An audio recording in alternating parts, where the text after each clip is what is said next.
मिला उसके लिए बहुत बहुत धन्यवाद हूँ, कृतज्ञ हूँ। खासकर मैं माधवानंद प्रभु का हूँ कि वो यहाँ पे मुझे सुंदर तरीके से उन्होंने इंट्रोडक्शन कराया। आप सभी लोग यहाँ पे रामनवमी का त्यौहार मनाने के लिए आए हैं। हालांकि रामनवमी 3-4 दिन पहले ऑलरेडी हो चुका है, फिर भी ये जो पुण्यतिथि है, जन्माष्टमी, रामनवमी, ऐसा सारी जो पुण्यतिथियाँ हैं, ऐसे नहीं कि एक ही दिन मनाना चाहिए, इसको रोज़ मना सकते हैं। सीताराम का कल्याणम जो है रोज़ होना चाहिए। ये जो ऑस्पिशियस चीज़ें हैं वो जितनी बार हुए उतनी कम है। तो आज हम लोग मानसिक तरीके से रामनवमी मनाएंगे और ये अगले 1 घंटे में मैं आपको जो सुनाने वाला हूँ एक प्रकार का मेडिटेशन ही समझ लीजिए। और इसमें आप बहुत सारे नए नए चीज़ सीखेंगे और रामायण की कहानी को, उसके किरदारों को एक अलग ही तरीके से महसूस करेंगे। आज मैं रामायण को एक अलग रूप से प्रस्तुत करना चाहूँगा।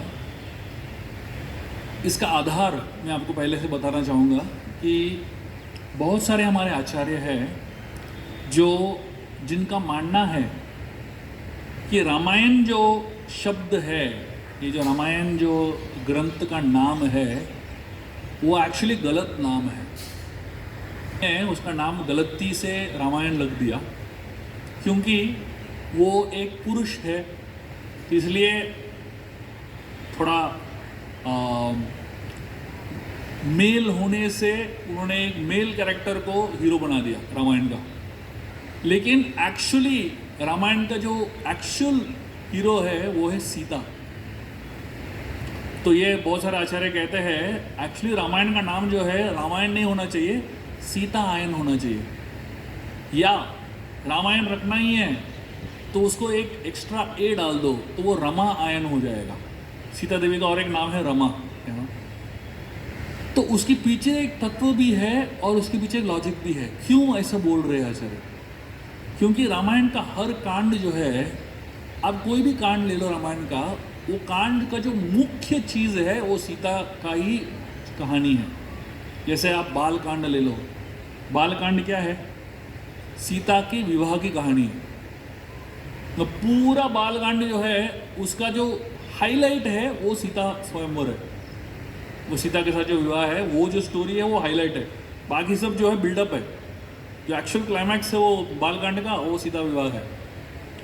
अयोध्या कांड का जो क्लाइमैक्स है वो है सीता राम के साथ वनवास में जा रही है। राम वनवास में जा रही है इतनी बड़ी बात नहीं है, जितना सीता वनवास में जा रही है बड़ी बात है। अरण्य कांड का हाईलाइट क्या है? रावण ने सीता का अपहरण किया। अगर सीता का अपहरण नहीं किया तो वो अरण्य कांड में एक्साइटमेंट है क्या? कुछ भी नहीं है, बाकी सब तो नॉर्मल है ना। किष्किंधा कांड का पूरा एसेंस है सीता का तलाश, सीता को ढूंढ रहे, बस यही पूरा किष्किंधा कांड का स्रोत है। और सुंदर कांड का जो फोकस है, सीता मिल गई, यही फोकस है सुंदरकांड का। मतलब पूरा सुंदरकांड जो है वो एक ही चीज़ पे टिका हुआ है कि हनुमान जी ने सीता को ढूंढ लिया। और युद्धकांड क्या है? सीता वापस राम के साथ जुड़ जाती है, ये युद्धकांड का एसेंस है। और उत्तरकांड जो है सीता वापस पृथ्वी के अंदर चली जाती है, बस। तो मतलब पूरा रामायण जो है सीता के इर्द गिर्द ही घूमता है। अगर रामायण में तो सीता निकाल दो तो कहानी ही नहीं है, कुछ भी नहीं है उसमें। क्या है, कौन सुनेगा वो कहानी, है कि नहीं? तो इसलिए सीता का जो श्रेय है रामायण में, सीता का जो महत्व है रामायण में, वो समझना बहुत ज़रूरी है। तो आज हम सीता का महत्व समझने की कोशिश करेंगे राम की कहानी से, रामायण की कहानी से। सीता के बहुत सारे नाम हैं। एक नाम है सीता का, वो है वैदेही। देह मतलब शरीर, वैदेही मतलब जिसका संबंध शरीर से नहीं है, जो शरीर के स्तर के ऊपर है वो है वैदेही। तो जनक महाराज जब राम आते हैं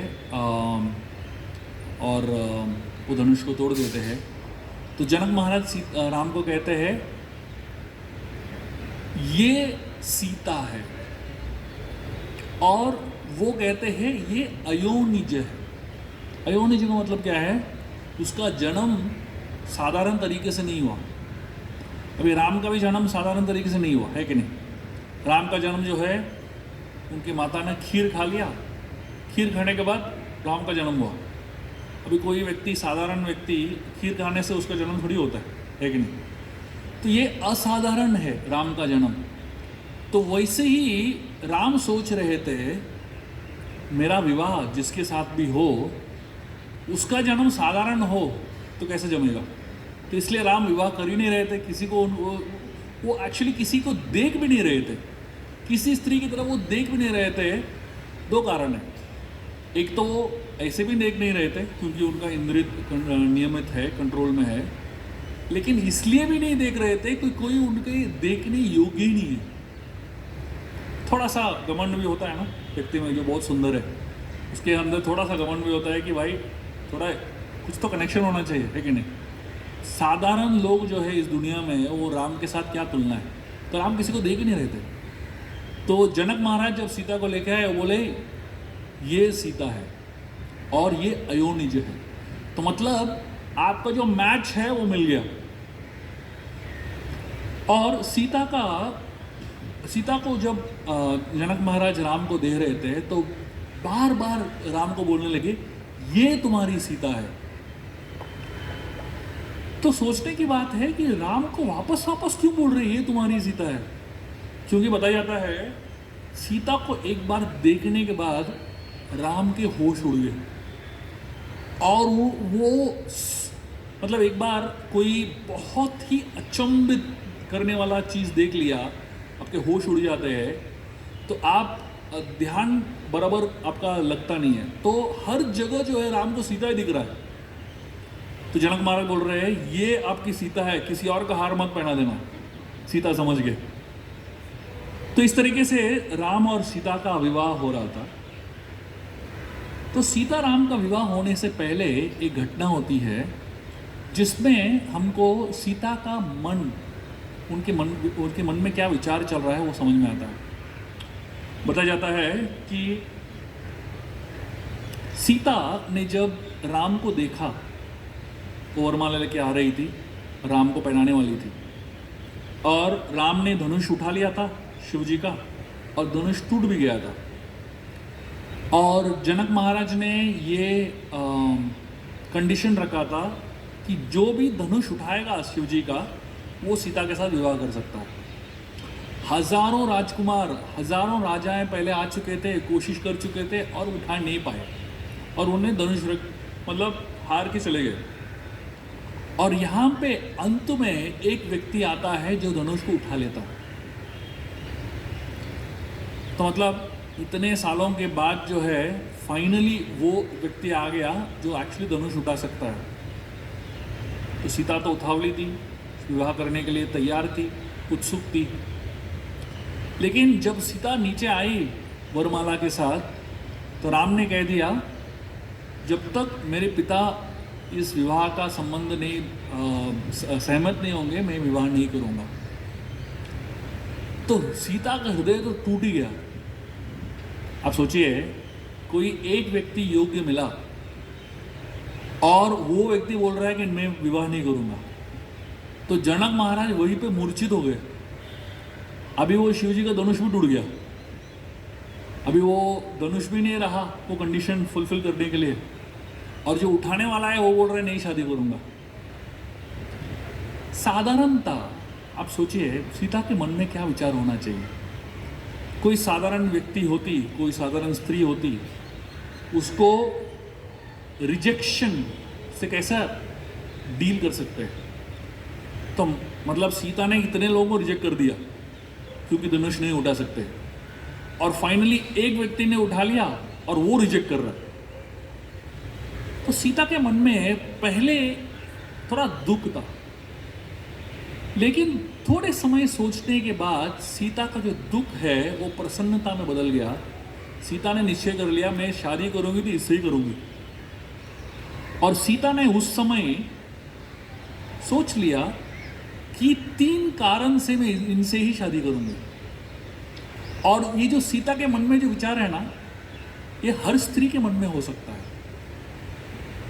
3 कारण चाहिए एक स्त्री को अपने आप को एक पुरुष को हवाले करने के लिए। क्या है वो 3 चीज जो स्त्री पुरुष में देखती है, स्त्री अपने पति में देखती है? पहला चीज है द एबिलिटी टू प्रोटेक्ट, मतलब क्या ये व्यक्ति मेरी रक्षा कर सकता है। वो पहला चीज स्त्री अपने पति में देखती है, पुरुष में देखती है। तो राम ने धनुष को उठा लिया, जो 5000 लोग नहीं कर सकते एक व्यक्ति ने कर लिया। तो मतलब ताकतवर तो है, क्षमता तो है इनमें रक्षा करने की। एक टिक हो गया। दूसरा चीज क्या देखती है एक स्त्री अपने पति में, ये बहुत महत्वपूर्ण चीज है। वो है एक पुरुष और स्त्री जो है उनके सोचने का तरीका अलग अलग है। स्त्री अपने जीवन में समस्याएं जब आती है वो अलग प्रकार से डील करती है। एक पुरुष उसके जीवन में जो समस्या आते हैं तो उसको अलग प्रकार से डील करते हैं। मैं आपको एक उदाहरण देता हूँ। एक आदमी ऑफिस से, दफ्तर से घर आता है वापस, और टेंशन में रहता है। घर में आके चुपचाप बैठ जाता है और बात ही नहीं करता है। पत्नी को समझ में आ जाता है कि कुछ तो टेंशन है। अभी पुरुष का टेंशन को डील करने का तरीका क्या है? सोचो, चुप रहो, मतलब खुद ही हल ढूंढने की कोशिश करता है। पत्नी आ जाती है पति के पास, वो बोलती है क्या प्रॉब्लम है बताओ, क्या समस्या है बताओ। तो पति के ईगो को थोड़ा हर्ट हो जाता है। वो सोचता है कि ये इसको लग रहा है कि मैं अपना प्रॉब्लम खुद सॉल्व नहीं कर सकता हूँ, लेकिन उसका वो उद्देश्य नहीं है। स्त्री का क्या है तरीका प्रॉब्लम सॉल्व करने का? बात करो, बात करेगी तो प्रॉब्लम सॉल्व होता है, सोल्यूशन मिलता है। लेकिन पुरुष का प्रॉब्लम सॉल्व करने का तरीका क्या है? सोचो, बात मत करो, सोचते रहो, हल मिलेगा। 2 अलग तरीका है देखने का, नजरिया है। तो पत्नी वापस बोल रही है पुरुष को, बताओ प्रॉब्लम क्या है। ये और चुप हो जाता है। उसको लगता है बहुत बड़ा समस्या है, बता ही नहीं रहा है, तो और पीछे बढ़ जाती है, बताओ क्या प्रॉब्लम है। तो ये और भी चुप हो जाता है क्योंकि उसके ईगो को और ठेस पहुंचने लगता है। तो मतलब पत्नी को क्या चाहिए पति से? सबसे महत्वपूर्ण पति से क्या चाहिए? बोलने की क्षमता। मतलब अंदर जो चल रहा है वो सही तरीके से बोलो भाई। लेकिन जो पुरुष लोग हैं ना, इसमें बहुत ही नाकाम रह जाते हैं। मतलब अंदर जो चल रहा है वो बोलने में बोल नहीं पाते। तो जब सीता ने देखा कि राम सीता बोल रहे हैं, उनके हृदय में क्या चल रहा है, बोल पा रहे, ये फीलिंग को एक्सप्रेस कर पाना वो भी एक बड़ा चीज है। वो सीधा बोल रहे सबके सामने, मैं ये विवाह नहीं करूंगा जब तक मेरे पिता इसके अनुमति नहीं देते। उनके बोलने में, उनके वाक्य में सीता को लगा इस व्यक्ति के अंदर बोलने की क्षमता है। He has the ability to express what is going on in his heart. एक स्त्री को अपने पति से सबसे महत्वपूर्ण चीज यही चाहिए, जो सोच रहे हो बोल दो भाई, अंदर ही मत रखो दबा के। और तीसरा चीज सीता ने क्या देखा राम में? The ability to control his senses, अपने इंद्रियों को वश में रख पाना, वो बड़ा चीज है। जो मैंने कहा था कि सीता के को से विवाह करने के लिए इतने सारे युद्ध हो चुके थे। बहुत सारे राजाएं जो उठा नहीं पा रहे थे धनुष को, मिथिला के ऊपर आक्रमण करने लगे। तो मतलब लोग पागल थे सीता से विवाह करने के लिए, और जो योग्य व्यक्ति है वो बोल रहा है नहीं करना है। मतलब क्या कंट्रोल रहेगा, है कि नहीं? क्या उनके अंदर इंद्रियों के ऊपर नियंत्रण रहेगा? ये 3 चीज जब सीता ने देखा, उन्होंने ये निश्चय किया कुछ भी हो इनके साथ ही विवाह करना है मुझे। जब जनक महाराज सीता को राम के सीता का हाथ जो है राम के हाथ में रख रहे थे, जनक महाराज ने राम को कहा ये धर्मचारिणी है। धर्मचारिणी का मतलब क्या है? जब राम धर्म के मार्ग में चलेंगे तो सीता देवी जो है इनके पीछे चलेगी, लेकिन जैसे ही राम धर्म के मार्ग से हटेंगे तो सीता देवी इनको करेक्ट करेगी, सही मार्ग दिखाएगी। इसको बोलते हैं धर्मचारी। रामायण में बहुत सारी कहानियां हैं जहाँ पे सीता जो है राम को बताती है कि आप गलत हो। हम हमेशा यही कहानियां सुनते हैं जहाँ पे हम देखते हैं कि सीता जो है राम के पीछे पीछे चल रही है, लेकिन मैं अभी आपको एक कहानी बताने वाला हूँ जहाँ पे सीता, एक नहीं 2 कहानियाँ बताऊँगा जहाँ पे सीता जो है राम को सीधा बोल रही है कि आप गलत हो। एक बार जब अयोध्या में बहुत ही बड़ा तूफान आया और इस तूफान की वजह से राम को राज्य से निकाला गया। दशरथ महाराज कैकेयी ने राम को वनवास के लिए भेज दिया 14 साल। जब राम को पता चला तो राम गए सीता देवी के पास उनको बताने के लिए कि मैं 14 साल वनवास के लिए जा रहा हूँ। तो राम ने सीता को कहा कि ये 14 साल जो है आप माता पिता का अच्छे से ध्यान रखना।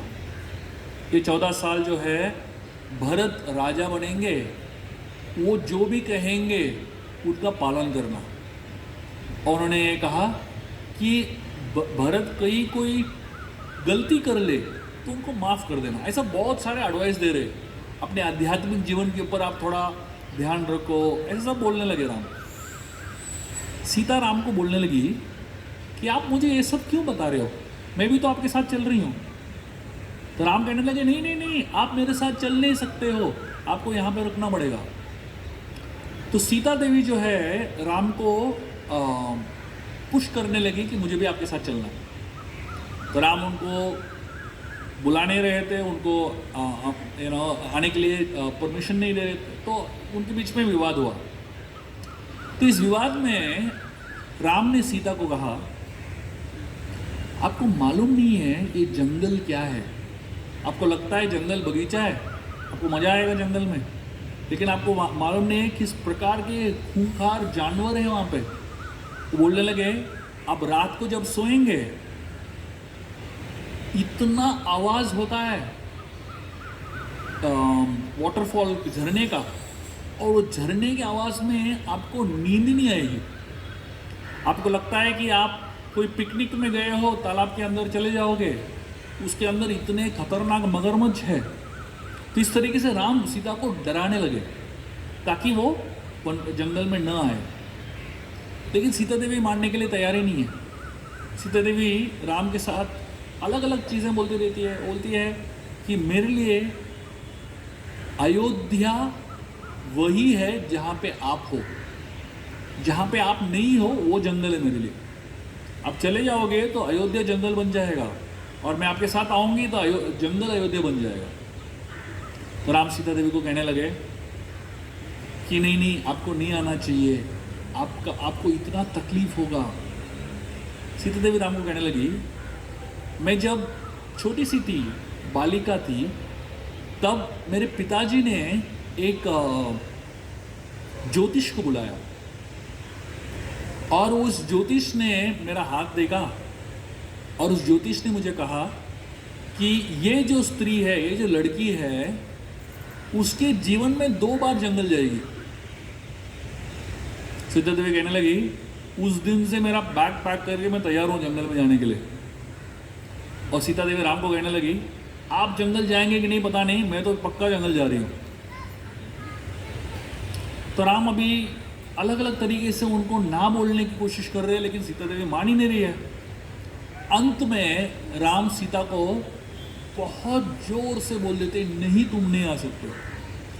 तभी सीता देवी समझ जाती है अभी ये जो साधारण तरीका है बात का, इससे मानने वाला नहीं है राम। तो सीता देवी राम को कहती है आज मेरे पिताजी जनक महाराज यहाँ पे होते और ये देखते कि आप मुझे जंगल नहीं लेके जा रहे हो क्योंकि आपको लग रहा है कि आप मेरा रक्षा नहीं कर पाओगे जंगल में, जानवरों से, राक्षसों से, वहाँ के वातावरण से। तो सीता देवी कहती है अगर मेरे पिता अभी यहाँ पे होते और आपको हिचकिचाते हुए देखते तो वो सोचते कि मैंने मेरी पुत्री का विवाह एक स्त्री के साथ कर दिया जो पुरुष के रूप में है। अब सोचिए, सीता देवी राम को लड़की बुला रही है जो पुरुष के रूप में है।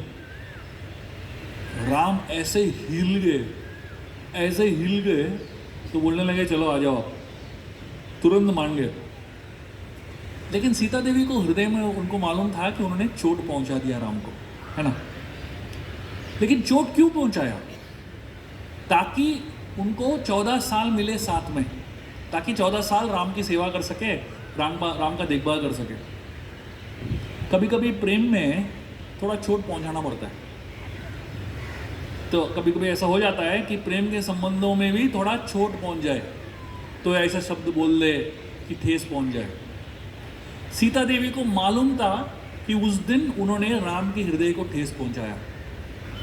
तो सीता देवी ने यह निश्चय किया, मैं प्रतीक्षा करूंगी एक ऐसे मौके का जब मैं इस गलती को सुधारूं। ये मैंने जो राम के हृदय को ठेस पहुंचाया उसको कभी तो सुधारूं। तो सीता देवी प्रतीक्षा कर रही थी सही समय का। 13 साल बीत गए। 13 साल तक सीता देवी को कोई ऐसा मौका नहीं मिला। 13 साल के बाद राम सीता के जीवन में एक अलग प्रकार का सिचुएशन आया, जब शूर्पणखा राम और सीता के बीच में आई। जब शूर्पणखा आई तो शूर्पणखा ने राम को और लक्ष्मण को बहुत उकसाया और अंत में राम लक्ष्मण ने शूर्पणखा का नाक और कान काट दिया। तो शूर्पणखा गई भाग के और खरदूषण और उनकी 14,000 सैनिकों को बताया कि ऐसा राम लक्ष्मण ने कर दिया। तो खरदूषण और 14,000 सैनिक जो है राम लक्ष्मण के ऊपर आक्रमण करने के लिए आ गए और यहाँ पे सामने जो है 14,000 राक्षसों का सेना खड़ा था और राम लक्ष्मण 2 ही लोग थे। तो राम ने लक्ष्मण को कहा सीता को लेके जाओ, अंदर गुफा में लेके जाओ। तो लक्ष्मण सोचने लगे, अरे 13 साल के बाद पहली बार युद्ध का अवसर मिला। ये धनुष बाण इतने सालों से उठा के घूम रहे, ये धनुष बाण को कोई उपयोग ही नहीं आया 13 साल तक। अभी 13 साल के बाद एक अवसर आया धनुष बाण का उपयोग करने का, राम बोल रहे अंदर चले जाओ। तो लक्ष्मण को बहुत बुरा लगा, लेकिन क्या करे, छोटे भाई थे, कुछ कर नहीं सकते थे। तो लेके चले गए सीता को गुफा के अंदर। तो राम अकेले 14,000 सैनिकों के साथ युद्ध किया और अकेले 14,000 राक्षसों को मार गिराया। अभी 14,000 राक्षसों को मार गिराने के बाद जो है राम वहाँ पे खड़े हैं अपने धनुष के साथ। राम जो है 8 फीट लंबे हैं और उनका धनुष जो है 6 फीट लंबा है। वो धनुष जो है ज़मीन पे रख के खड़े हैं राम, और उनका शरीर जो है पसीने से लथपथ है, खून की छींटें बहुत सारे जगह पे है, उनके बहुत सारे घाव है उनके शरीर में, और जो रणभूमि का जो मिट्टी है उनके शरीर पर लगा हुआ है। ऐसा दृश्य है। और सीता और लक्ष्मण जो है ऊपर से नीचे भाग के आ रहे हैं राम की तरफ, और राम कुछ भी नहीं बोल रहे, चुपचाप खड़े हैं, और उनके चेहरे पे एकदम स्टर्न लुक है। और जब सीता राम को देखती है तो समझ जाती है राम क्या बोलना चाहते हैं। राम कुछ बोलते नहीं है, उनके मुंह से कुछ शब्द निकलता नहीं है, लेकिन सीता देखती है राम को तो उसको समझ में आ जाता है कि राम क्या बोलना चाहते हैं। सीता भाग के जाती है राम के पास और राम को आलिंगन करती है और बोलती है, आज मेरे पिता जनक महाराज यहाँ पे होते तो उनकी जितनी भी पुत्रियां थी सबका विवाह आपके साथ ही कर देते। और जब सीता ने ऐसा बोला तो राम के चेहरे में थोड़ा सा मुस्कान आया। तो मतलब 13 साल पहले जो चोट पहुंचाया 13 साल के बाद जो है वो चोट को पूरा मलहम लगा लिया। ये कहानी है जहाँ पे सीता राम को सीधा उनका गलतियाँ दिखाती है और उनको बहुत ही ज़्यादा ठेस पहुँचाती है अपने शब्दों से। मैं भी आपको और एक कहानी बताना चाहूँगा जहाँ पे सीता देवी जो है और एक बार राम को उनकी गलती दिखाने की कोशिश करती है। जब एक कहानी आती है जहाँ पे राम लक्ष्मण और सीता जो है दंडकारण्य वन में वो गुजर रहे हैं, वो चल रहे हैं। तो राम लक्ष्मण सीता जब चलते हैं दंडकारण्य वन में, उनका एक फॉर्मेट है चलने का भी। पहले राम चलते हैं, उसके पीछे सीता चलती है और उनके पीछे लक्ष्मण चलते हैं। जब राम चलते हैं आगे, उनका जो पीठ है हमेशा सीधा है एकदम, और सीता देवी जो है उनके पीछे चल रही है। लेकिन सीता देवी जो है राम के जो चरण चिन्ह है उसके ऊपर अपना पैर नहीं रखती, आदर से, सम्मान से। तो यूजुअली आप जंगल में आप जाओगे, आप लोगों में से किसी ने ट्रेकिंग किया है, तो सामने जो जाता है ना उसको सबसे ज़्यादा चोट पहुंचता है कि नहीं? सारे कांटे वाटे उसके ऊपर लग जाते हैं। उसके पीछे जो चलता है उसको थोड़ा कम तकलीफ है, और सबसे पीछे जो चलता है वो सबसे कम तकलीफ है, क्योंकि सारे प्रॉब्लम्स तो पहले लोगों ने झेल लिया। तो राम पहले चल रहे हैं। तो साधारणतः अगर सीता देवी जो है राम जहाँ पे पैर रखते हैं वहाँ पे पैर रखेगी तो क्या होगा? कम कांटे लगेंगे, है ना, कम तकलीफ होगा। लेकिन यहाँ पे लॉजिक ऐसा नहीं चलता है, यहाँ पे प्रेम है, और जहाँ पे प्रेम है वहाँ पे लॉजिक नहीं होता है। तो सीता देवी जो है अपने पैर को राम के चरण चिन्हों पे कभी रखती नहीं है, उसको लेफ्ट में रखते हुए चलती है। राम के चरण चिन्हों को अपने लेफ्ट में रखते हुए चलती है, राइट में चलती है। और लक्ष्मण उनके पीछे चल रहे हैं, वो सीता राम के चरण चिन्हों पे वो चलते ही नहीं है, वो दोनों के चरण चिन्हों को लेफ्ट पे रखते हुए चलते हैं। आप सोचिए 3 लोग जंगल में चल रहे हैं, तीनों लोगों को कांटा लग रहा है, लेकिन तीनों जो है मतलब ऐसा सोच भी नहीं रहे हैं कि मुझे अपना पैर यहाँ पे रखना चाहिए। ये है प्रेम। तो सीता राम लक्ष्मण जो है वो चल रहे हैं दंडकारण्य वन में, और जब सीता राम लक्ष्मण चलते हैं, जब साधुगण, वहाँ पे बहुत सारे साधु हैं जो जंगलों में रहते हैं, जब साधु सीता राम लक्ष्मण को चलते हुए देखते हैं, उनको लगता है कि साक्षात ओम चल रहा है, ओम शब्द।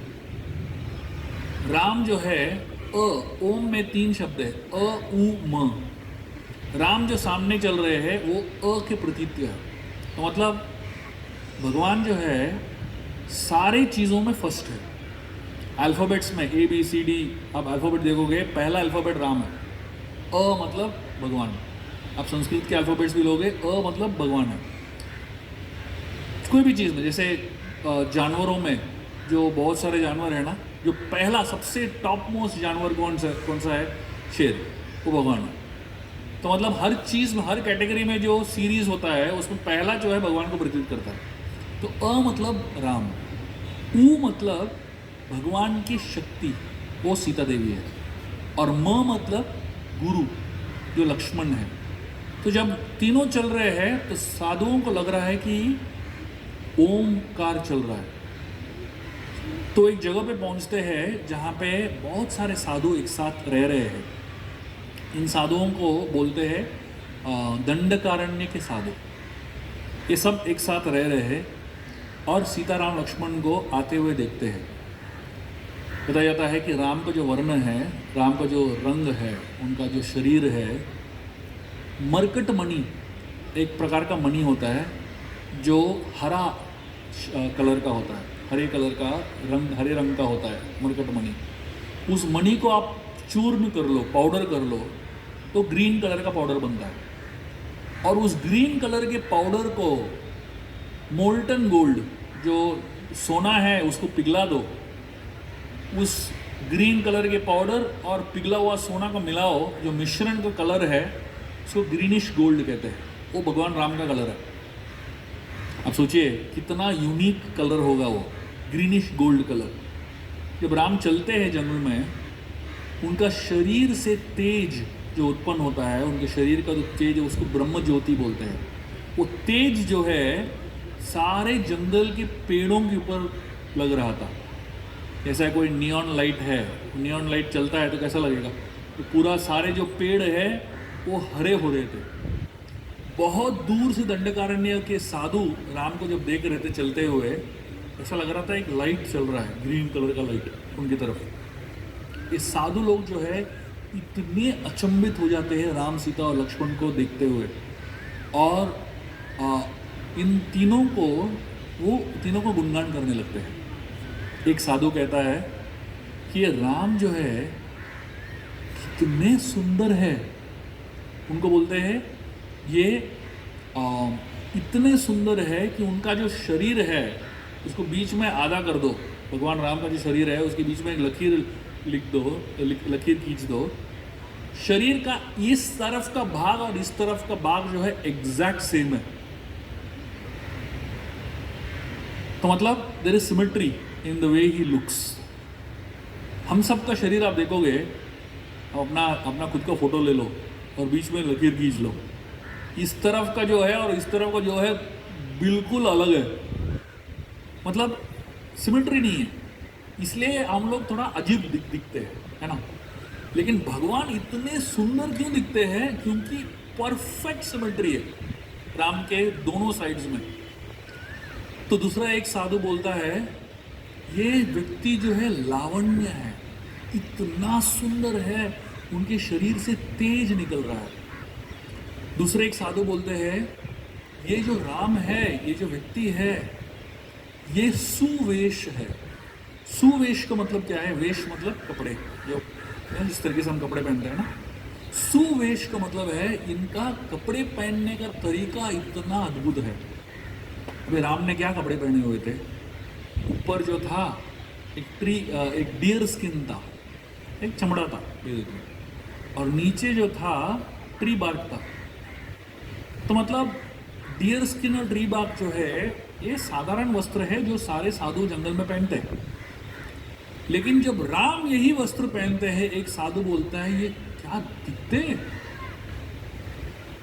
बोलते हैं मैं यही वस्त्र 500 साल से पहन रहा हूं, लेकिन अभी भी मैं समझ नहीं पाया कि इसको कैसा पहनना चाहिए।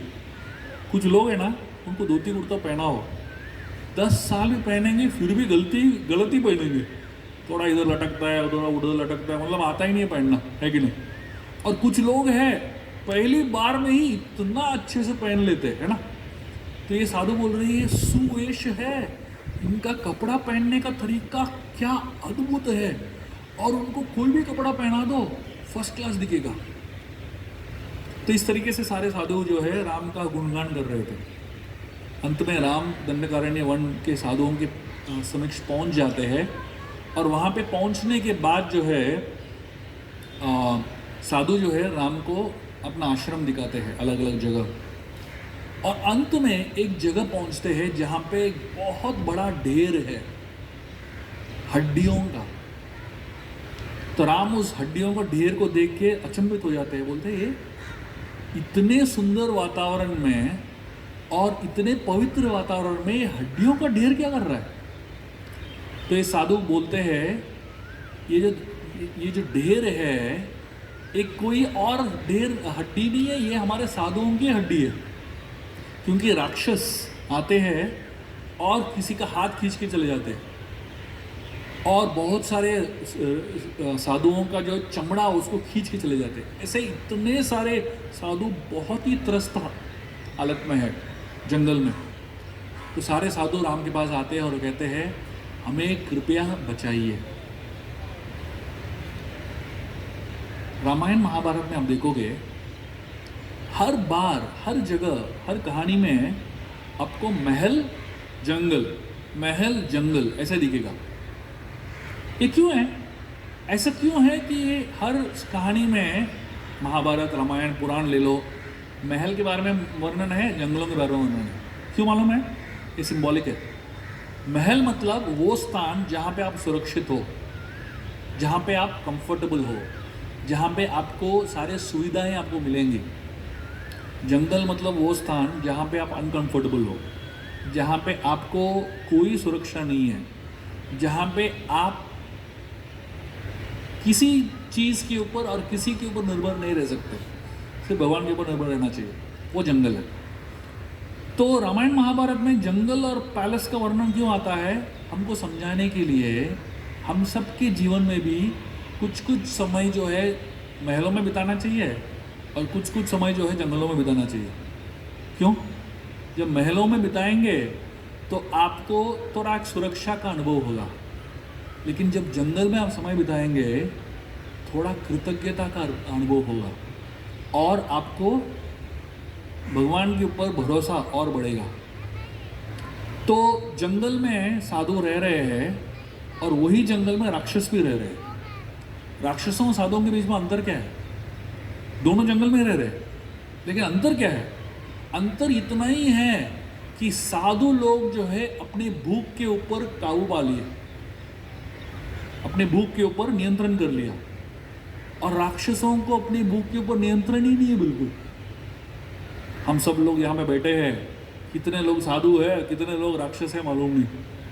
कुछ कुछ ऐसे लोग हैं जितना भी खिलाओ कम भूख मिटता ही नहीं है। और ये सिर्फ शारीरिक भूख के बारे में बात नहीं कर रहे, ये मानसिक भूख के बारे में बात कर रहे है ना। मतलब किसी के जो बैंक बैलेंस है वो कितना होना चाहिए नंबर आपका भूख मिटने के लिए? ऐसे कोई नंबर है? किसी के पास 500 करोड़ है फिर भी भूख मिटता नहीं है, किसी के पास 50 रुपये है फिर भी भूखा नहीं है कि नहीं? ये जो भूख है ये सिंबॉलिक है। तो साधुगण राम को बता रहे हैं यहाँ पे राक्षस हमें जीने नहीं दे रहे, हमको कुछ चाहिए ही नहीं, हम किसी कुछ उनसे कुछ ले भी नहीं रहे फिर भी हमें जीने नहीं दे रहे। आप कृपया हमें यहाँ पे बहुत ही सुरक्षित तरीके से अपना ध्यान लगाने के लिए मदद कीजिए। तो राम उसी समय प्रण लेते हैं कि दंडकारण्य वन से मैं सारे राक्षसों को मार दूंगा। तो सारे जो ऋषिगण हैं बहुत ही खुश हो जाते हैं, बहुत आनंद उल्लास में आ जाते हैं। लेकिन वहाँ से जब निकल जाते हैं राम लक्ष्मण सीता जब अकेले हैं, सीता राम के पास जाती है और बैठ जाती है और सीता राम को पूछती है, हम लोग यहाँ पे जंगल में भटक रहे हैं और वनवासी का जो ऋषि मुनि का जो कपड़ा है वो पहन लिया है, लेकिन हम लोग धनुष बाण लेके क्यों घूम रहे?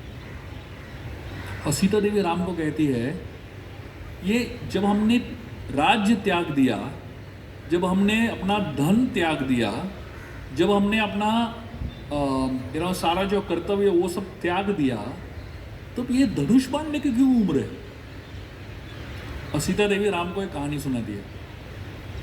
वो कहती है, बहुत साल पहले एक साधु थे जो जंगल में रहते थे, और ये साधु ने इतना तपस्या किया कि इंद्रदेव को लगने लगा ये साधु जो है मेरा गद्दी लेने वाला है। आप सोचिए इंद्रदेव का भूख क्या है, मतलब इंद्र की गद्दी पे बैठा हुआ है फिर भी इनसिक्योर है, और यहाँ पे साधु इसके पास कुछ भी नहीं है और इंद्र को लग रहा है कि ये मेरा टेक ओवर करने वाला है राज्य। तो इंद्रदेव ने क्या किया, ऊपर से नीचे आ गए और इस साधु के पास आए और एक तलवार लेके आए। बहुत ही शक्तिशाली तलवार था, और इस साधु को कहने लगे, देखिए मैं थोड़ा नंबर 1 के लिए जा रहा हूँ, टॉयलेट के लिए जा रहा हूँ, लेकिन ये तलवार मैं नीचे नहीं रख सकता हूँ। आप 5 मिनट के लिए तलवार मेरा पकड़ लेंगे क्या? मैं टॉयलेट जाके आ जाता हूँ। साधु ने कहा ठीक है कोई बात नहीं, आप दे दो मुझे तलवार। साधु तलवार पकड़ लिया और इंद्रदेव चले गए, वापस आए ही नहीं। 5 मिनट हो गया, 10 मिनट हो गया, ये तलवार लेके खड़े हैं साधु, नीचे भी नहीं रख सकते, क्या करे तलवार का? तो साधु ने देखा कि उनके आश्रम में कुछ लकड़ियाँ का ढेर है, उनको लकड़ी काटना था। उनको लगा चलो ये तलवार को देखता हूँ कितना काटता है लकड़ी। तो ऐसा उन्होंने एक लकड़ी के ऊपर ऐसा तलवार मारा, तुरंत टूट गया। तो साधु को लगा वाह क्या तलवार है, इतना धार है उसमें। तो आश्रम के बाहर गए और 2-3 पेड़ों को काट दिया, फर्स्ट क्लास कट रहा है, सब कुछ कट रहा है। तो साधु को लगा वाह इतना शक्ति है मेरे हाथ में, गए 2-3 शेरों को मार दिया। तो ऐसे चलते चलते चलते धीरे धीरे वो बड़े डाकू बन गए, अपना जो साधुत्व भूल गए, अपना पूरा जो लक्ष्य है वो कंप्लीटली भूल गए और बहुत खूंखार डाकू बन गए। और सीता देवी राम को ये कहानी बताती है और बोलती है आप भी आपके हाथ में धनुष बाण रखेंगे, किसी न किसी को मारेंगे, इसलिए मैं बोल रही हूँ धनुष बाण छोड़ दो।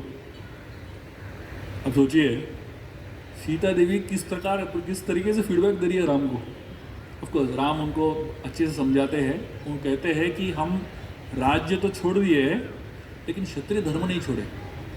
हमारे लिए जो आयुध है, जो धनुष बाण वगैरह है, वो हमारे हाथ में इसलिए नहीं है कि हमें किसी को मारना है, हमारे हाथ में इसलिए है कि जो निष्पाप लोग हैं, साधु संत हैं, उनका रक्षा करना है। और उनकी रक्षा करने के लिए धनुष बाण हमारे हाथ में होना ही चाहिए। और जो भी साधु संतों को हानि पहुंचाएगा उसको मैं मारूंगा ही, क्योंकि मेरा ये धर्म है। इस तरीके से राम सीता को समझाते हैं और सीता भी समझ जाती है। कहने का तात्पर्य यह है, राम और सीता के बीच में इतना घनिष्ठ प्रेम था और ये जो संबंध है इसमें एक दूसरे को फीडबैक देने का भी अवसर था। तो ऐसा नहीं कि पति पत्नी के बीच में जो संबंध है हमेशा प्रेम ही होना चाहिए। अलग अलग प्रकार के वातावरण होते हैं, हर घर में अलग अलग प्रकार के वातावरण होते हैं कि नहीं। तो इसलिए कोई भी घर में हम बोल नहीं सकते कि आज का मौसम, घर में हमेशा यही बोलना चाहिए कि अब का मौसम, अब सब ठीक है। थोड़े समय के बाद बादल गरजेंगे, कोई डांटने लगेगा, तो ये सब होता ही रहता है। सीताराम जो है एक आइडियल कपल को प्रतीत करते हैं। आइडियल कपल मतलब क्या? आइडियल मतलब एक स्टैंडर्ड है। और सीताराम का जो संबंध है वो इतना घनिष्ठ संबंध है, वो संबंध जो है अलग अलग स्तर पे होता है। एक स्तर पे आप देखेंगे ये पति पत्नी जो मनुष्य रूप में है उस स्तर पे है, लेकिन उससे अधिक स्तर है डिवाइन स्तर। जो राम और सीता है वो एक दूसरे से कभी भी भिन्न नहीं है। जैसे सूर्य और सूर्य के किरण एक दूसरे से कभी भी भिन्न नहीं है, वैसे ही राम और सीता एक दूसरे से कभी भी भिन्न नहीं है। जैसे ही आप राम का नाम लोगे, सीता का राम लेना ही पड़ेगा। आप सीता राम बोल लो या श्री राम बोल लो। श्री राम भी बोलेंगे तो श्री क्या है? सीता देवी तो है। तो मतलब सीता और राम को कभी भी दूर नहीं कर सकते एक दूसरे से, कभी भी एक दूसरे से अलग नहीं कर सकते। और सीता किसकी प्रतीत करती है? सीता एक माता की प्रतीत करती है। और माता क्या है? माता बहुत ही काइंड है। जैसे एक बच्चा रो रहा है, पिता जो है, पिता को कुछ फर्क नहीं पड़ता बच्चा रो रहा है, लेकिन माता को बहुत बड़ा फर्क पड़ता है कि नहीं? अब देखेंगे घरों में बच्चा रो रहा है, 15 मिनट बच्चा रो रहा है, पिता देख ही नहीं रहा है, अपना काम कर रहा है, लेकिन माता का संतुलन इतना बिगड़ जाता है कि वो ध्यान और किसी चीज़ पे रख ही नहीं पाती, क्योंकि माता का जो हृदय है बहुत ही कोमल है, बहुत ही मुलायम है। वैसे ही सीता देवी है, उनका हृदय बहुत ही कोमल है। आप पूरा रामायण पढ़ोगे, आपको एक भी ऐसा कहानी नहीं मिलेगा जहाँ पे सीता के सामने राम ने किसी को मारा। 2 राक्षस सीता के सामने आए, 3 राक्षस एक्चुअली, विरद करके एक राक्षस था जो सीता के सामने आए, राम उनको बहुत दूर लेके गए और वहाँ पे मारा। शूर्पणखा सीता के सामने आई, राम ने उसको मारा नहीं, सिर्फ नाक और कान काट लिया। काकासुर एक और राक्षस जो सीता के सामने आया और उल्टा सीता को हानि पहुंचाया, फिर भी राम ने उसको मारा नहीं, सिर्फ एक आंख निकाल दिया। तो मतलब सीता देवी का जो हृदय है वो एक कमल की तरह कोमल है। तो अगर हमें राम का आशीर्वाद चाहिए, राम का आश्रय चाहिए, तो हमें राम का आश्रय जो है सीता के माध्यम से ही मिलेगा। भगवान राम के 2 नेत्र है, एक नेत्र सूर्य समान है और दूसरा नेत्र जो है चंद्र के समान है। चंद्र जो है बहुत ही शीतल है और सूर्य जो है बहुत ही कठोर है कि नहीं? अभी आप देखेंगे ऊपर आसमान में चंद्र है कि नहीं पता नहीं, लेकिन अभी शीतल वातावरण है कि नहीं। 4 घंटे पहले कैसा वातावरण था, इतना घनघोर है कि नहीं। सूर्य मतलब डेंजर। तो राम के 2 आंख है, एक जो है सूर्य है, दूसरा है चंद्र। मतलब अगर आपको राम ने सूर्य के नेत्रों से देख लिया जल जाएंगे, चंद्रमा के नेत्रों से देख लिया तो आप बच जाएंगे। तो मतलब गारंटी नहीं है, 50-50% चांस है। लेकिन सीता देवी के दोनों नेत्र जो है चंद्र के समान है, शीतल है। तो इसलिए जब हम राम का सहारा लेते हैं, जब हम राम का आश्रय लेते हैं, वो आश्रय जो है सीता के द्वारा ही लेना चाहिए। इसलिए कभी भी आप राम मत बोलो, या तो श्री राम बोलो या सीताराम बोलो। जैसे ही आप सीता देवी का नाम लेंगे तो राम का जो एंगर लेवल है, उनका जो स्क्रूटिनिटी लेवल है, वो सब नीचे गिर जाता है। जैसे ही सीता देवी का नाम लेंगे उनके अंदर करुणा आ जाती है, उनके अंदर कंपैशन आ जाता है। इसलिए जब हम रामायण को पढ़ेंगे तो रामायण को सिर्फ राम के माध्यम से, राम के कहानी के हिसाब से नहीं पढ़ना चाहिए, हमें रामायण को सीता की कहानी के हिसाब से भी पढ़ना चाहिए। और जितना हम सीता देवी का सहारा लेंगे उतना हम आगे अपने भक्तिमय जीवन में भी बढ़ सकते हैं। अंत में एक छोटी सी कहानी बताऊंगा सीता देवी का, और उसके बाद आज के प्रवचन को अंत करेंगे। जब हनुमान जी सीता देवी के पास आए, युद्ध के बाद, युद्ध खत्म हो गया और युद्ध के बाद जो है हनुमान जी सीता देवी के पास आते हैं और सीता देवी को कहते हैं कि रावण मर गया है, राम विजयी हो गए और लंका में राम का राज्य होने वाला है। और हनुमान जी कहने लगे सीता देवी को कि अभी आप मुक्त हो रावण के चंगुल से। और हनुमान जी कहते हैं सीता देवी को, ये जो राक्षसियाँ आपके इर्द गिर्द है, सीता देवी को 10 महीने तक रावण ने अशोक वाटिका में रखा और 10 महीने तक रावण ने सीता देवी को 700 राक्षसियों के बीच में रखा। ये राक्षसियाँ जो थी बहुत ही खतरनाक प्रकार के राक्षसियाँ थी। ये राक्षसियाँ क्या है, ये उनकी एक आंख था और एक कान था, 1 eyed 1 eared monsters। तो मतलब रावण ने ऐसा चुना लोगों को ताकि सीता को बहुत ही डरा सके। और 10 महीने इन लोगों ने सीता को बहुत तंग किया। और 10 महीने के बाद जब रावण की मृत्यु हुई, हनुमान जी जब आते हैं, वो बोलते हैं सीता देवी को, अब बताइए इन लोगों का क्या करें, अभी मुझे इन लोगों को कैसे मारना है बताइए। क्या इनको मुक्का मार के मारूं, क्या इनको अपने नाखून से खरोच खरोच के मारूं, या इनको चबा चबा के मारूं, कैसे मारूं आप बताइए, आप डिसाइड कीजिए। सीता देवी ने क्या कहा मालूम हनुमान जी को?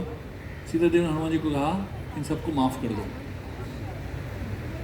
तो हनुमान जी अचंभित हो गए, बोले क्या माफ़ कर दो बोल रहे हो, आप ऐसे क्यों बोल रहे हो, इनको माफ़ कर दो, इनको तो मारना चाहिए। सीता देवी कहती है हनुमान जी को, ये इनकी गलती नहीं है, ये सब जो है रावण की राक्षसियाँ, रावण के अनुयायी हैं, और रावण जैसा स्वभाव था वैसे ही इनका भी स्वभाव बन गया। लेकिन इनको कोई अच्छा नेता मिलेगा, कोई अच्छा राजा मिलेगा तो इनका स्वभाव भी बदल जाएगा। तो इनको बोलते हैं माफ़ कर दो। तब सोचिए, हम सब अगर हमें कोई 2 दिन भी परेशान करे, हम उसको मारने के लिए तैयार हो जाते हैं। यहाँ पे सीता देवी को 10 महीने परेशान किया इन लोगों ने, और भी साधारण परेशान नहीं, बहुत ही खतरनाक तरीके से परेशान किया। लेकिन सीता देवी का हृदय इतना कोमल है, उनको माफ़ कर देती है। हमें रामायण की इस कहानी से हमको एक चीज़ ले सकते हैं, वो ये है कि सीता देवी का हृदय जो निष्पाप है, कोमल है, सरल है, उसी तरीके से क्या हम अपने हृदय को थोड़ा सा कम कठोर और थोड़ा सा और मुलायम और थोड़ा सा और कंपैशनेट बना सके, ताकि जो भी हमें परेशान करे, ताकि जो भी हमें बहुत त्रस्त करे, उन सबको भी माफ़ करने का जो क्षमता है हमारे अंदर आ जाए। इसलिए इस रामनवमी को हमें इस दुनिया में थोड़ा सा ज़्यादा प्रेम की आवश्यकता है। इस दुनिया में बहुत हेट्रेड है, बहुत गुस्सा है इस दुनिया में, बहुत अहंकार है इस दुनिया में, लेकिन दुनिया में क्या ज़रूरत है, थोड़ा ज़्यादा प्रेम की ज़रूरत है, थोड़ा ज़्यादा सरलता की ज़रूरत है, थोड़ा ज़्यादा करुणा की ज़रूरत है। आइए सीता देवी से प्रार्थना करें कि हम मुंबई के जंगल में रह रहे हैं और खूंखार जानवर हमारे इर्द गिर्द है, और फिर भी उनके अंदर जो इंसानियत है, उनके अंदर जो ममता है वो गया नहीं। वैसे ही हमारे अंदर भी जो ममता है और इंसानियत है वो जगा रहे, और हम भगवान राम की आश्रय में आए। बहुत बहुत धन्यवाद। हरे कृष्णा, जय श्री राम।